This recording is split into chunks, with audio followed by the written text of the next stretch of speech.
in this august house, I'm sure that regardless of which party and which side MPs are from, everyone must have a unanimous view that you're one of the most popular speakers to work with. So thank you so much for your kindness. Not to repeat the point that Dr. Tharoor, my young colleague Tejasvi have raised about Pakistan, but just to provide an additional perspective. You spoke about how, as a young man, when you were a student, you did a course on terrorism and assassins. And you rightly pointed out the difference between, let's say, guerrilla warfare and terrorism.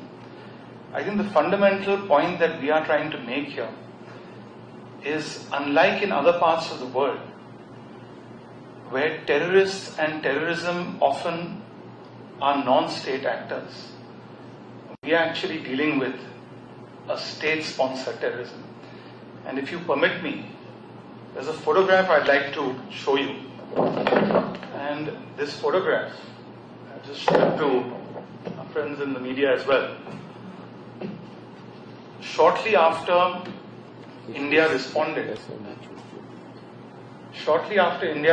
and retaliated and hit 9 terror camps in Pakistan, this man here is a UN designated terrorist who is attending a funeral that is a state-sponsored funeral with the Pakistani army and a wreath being laid on the coffins of terrorists by none other than the Pakistan army chief, who was later promoted.